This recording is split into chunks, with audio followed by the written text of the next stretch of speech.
Сайн уу? Миний өдөр Австрали өнөөдрийнхөө видеог хийх чинь. За өнөөдөр болохоор Сидней хотын талаар бүгдээрээ ярилцсан.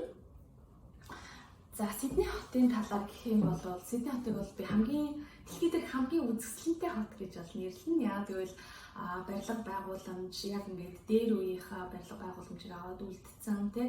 Тэгин гот орчин үеийн амар гоё өндөр таавруудыг барьсан. Тэгээд яг далайн ирэг дээр байдаг шүү дээ. Яг Австралийн зүүн өмнөд хэсгийн далайн иргэн тэр чигээр ингээд Сидней хот ингээд эзлээд байж байгаа. Австралийн хамгийн том хот нь баггүй юу? Хүн амынхаа тоогоор бол 5 сая орчим, одоо бол бараг 6 саяд төгссөн явж илээ. Тэгээд тийм хамгийн томдоо ордог нэлээд бүм бужинсан, төм төжгөнсөн тийм хот байгаа.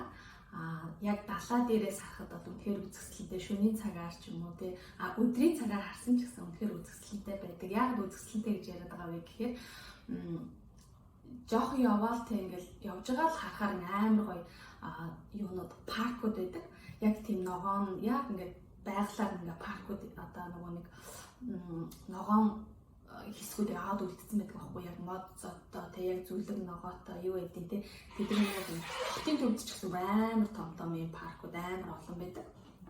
Тэрэн дээрээ бүгдээрээ гараад өдөрт нь гарч өдрийнхөө хоолыг идээд те тийм дээрээ гүүгээл дасгал хийгээл ингээл байж байдаг. Тэр нь бол надад үнэхээр их таалагдсан. За уур амьсгалын хувьд гэх юм бол нэгэн зөөлхөн уур амьсгалтай гэж хэлнэ. Яагаад гэвэл яг 9 сараас 3 сарын хооронд бол нэлээд халуун тийм дулаахан тийм уур амьсгалтай байдаг. Зуны улирал нь учраас за 3-аас эхлээд нэг 9 сар хүртэл бол өвлийн улирал гэж тооцож болно. Гэхдээ яг өвлийн улирал нь бол 6-7 сард бол нэлээд жоохон хүүтэн. Гэхдээ бол хасах руу ерөөсөө хизээж орохгүй. Нэмэх 10 градустай байхад бол нэлээд нөгөө далайн ирэг дээр байдаг учраас далайн жавар орж ирдэг тийм нэг жоохон чиглэг уур амьсгалтай учраас нэлээд жоохон даардаг.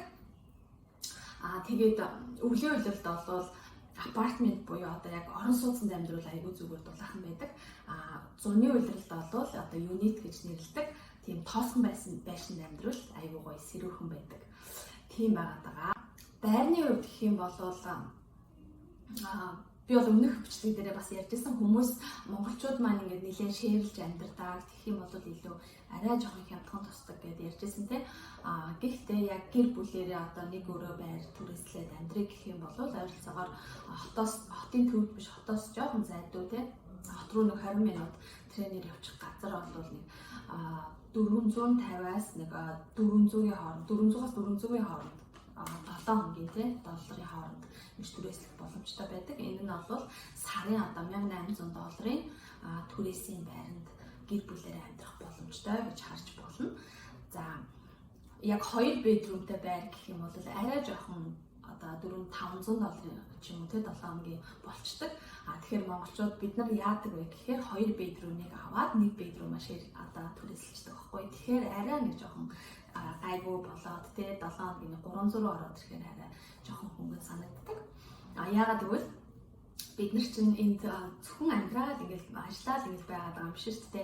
Сурж байгаа хажуугаар нь сурж байгаа сургалтын төлбөрөө төлнө, хүүхдийн сургалтын төлбөр төлнө те.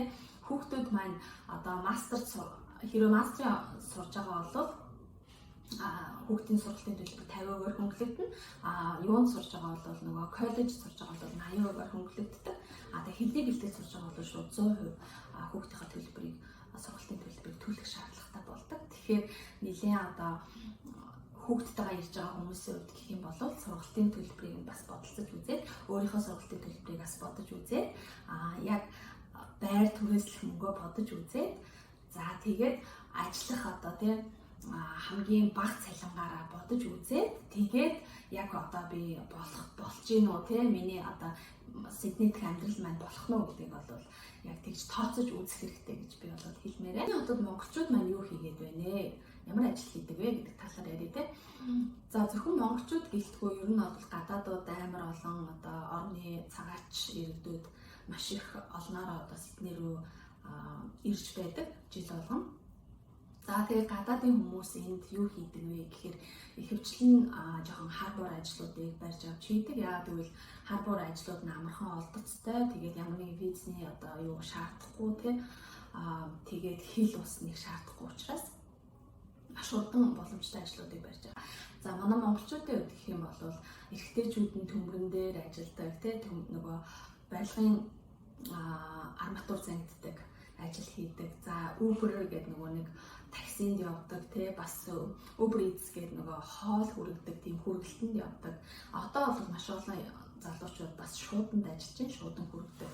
Тэр нь бол бас нэлээд дайггүй нэлээдтэй хэрнээ аюу тийм боломжийн ажил болоод байна. За эмэгтэйчүүдийн хувьд гэх юм бол цэвэрлэгээ хийдэг, тий, барилгын цэвэрлэгээ, гэр цэвэрлэгээ, айлын цэвэрлэгээ, офис цэвэрлэгээ ч юм уу. За тэгээд өөр янз янзын өөрийнхөө одоо мэрэгчлэр ажиллаж байгаа тий, эсвэл одоо нөгөө зоогийн газар зөөгч хийж байгаа, тогоочийн туслах хийж байгаа хүмүүс бол маш олон байгаа. За тэрнээс гадна яг өөрсдийнхөө мэрэгчлэрээ ингээд ажиллаж эхэлж байгаа хүмүүс бол одоо маш олноороо болж байна. Тэрэн дээр бол би маш их баяртай байгаа. Одоогоос 6 жилийн өмнө одоо намайг яг энд Австралид ирж хахад бол тийм хүмүүс маш цөөхөн байсан. Одоо бол маш олноороо болцсон тий. Тийм байгаа болохоор айгүй баяртай байгаа. Маш том одоо гой юунаас сургуулиуд бол Сиднейд байршдаг байгаа. Тэгээ дэлхийн одоо топ 100 сургуулийн тий эхний хідэд багтдаг сургуулиуд бол Сидней хотод байж идэг. Унааны хувьд гэх юм бол бүгдээрээ ерөөсөө нэг Opel карт гэдэг байгаа. Тэгээ яг одоо Монголд бас аюу гоё тийм карт болсон мэлээ шүү дээ. Яг тийм картыг цэнэглээл ашиглаад яваад байдаг. Одоо тренд ашиглаж болно. Нэг картаараа тренд ашиглаж болно. Одоо нөгөө заваар ингэж далаа гаталт сааталтанд бас явдаг байхгүй. Тэр завинд ашиглаж болно. За автобусанд ашиглаж болно. Light train гэдэг нөгөө бас юун дотор хотын төв дотор ингээд трамвай шиг явдаг юмнууд байгаа. Тэрэн дээр бас ашиглаж болно. Ганцхан юугаараа ашиглаад яваад байдаг.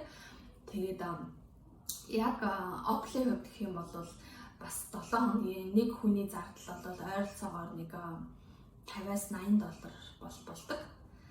Сидней хотын давуу тал нь юу вэ гэхээр саяны хэлдэгчлэн тийм ингээд гадаадын иргэд маш олноороо ирдэг учраас ингээд маш олон хүн амтай учраас 6 сая орчим хүн амтай учраас ажлын олдоц бол маш их байдаг. Харбор ямар ч хамаагүй тий ажлууд амар их олддог учраас ямар нэгэн байдлаар одоо ажилгүй ч юм уу тий ингээд ажилгүй одоо тий мөнгөний юугүй болно гэдэг бол асуудал Сиднейд бол байхгүй.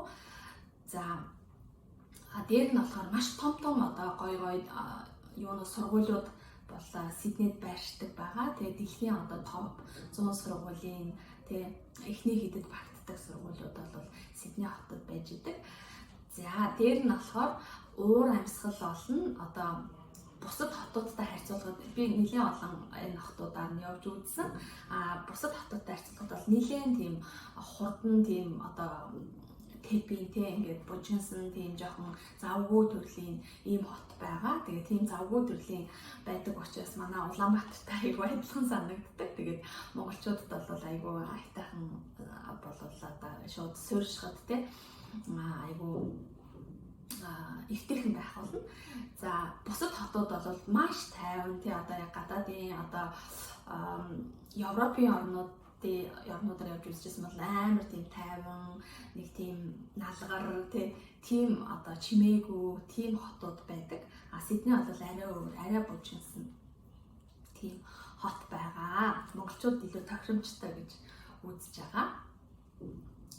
За сул талын талаар ярив. Сул тал гэх юм бол мэдээж одоо яг юугаараа өртгөөрөө бол маш өндөр одоо тий дэлхийн бараг эхний хоёрт бараг жагсахаар амьдралын өртгөөрөө өндөр хотод тооцогддог.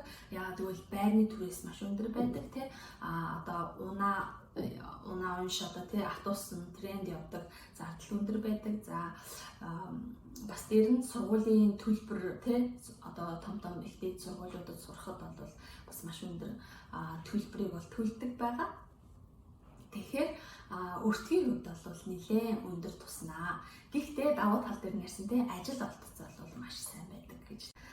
За тэгээд Сидней хотод одоо ирэхийг хүсэж байгаа та нартаа ингээд Сиднейгийн талаар танилцуулга явууллаа. Тэгээд Сидней рүү сурахаар ирэхийг зорж байгаа хүмүүс байгаа бол холбогдоорой. Тэгээд над руу энэ пэйж руу чат бичээд цаг аваад хэдэн асуултанд хариулаад өөрийнхөө талаар мэдээлэл үлдээгээд тэгээд хэдэн асуултанд хариулсныхаа дараа би цаг тавьж өгч байгаа. Тэгээд 30 минутын турш хоёулаа яг чамааг одоо яаж одоо Сиднейд ирэх вэ гэдэг талаар чинь ярилцаж зөвлөлдөө тий. За баяртай.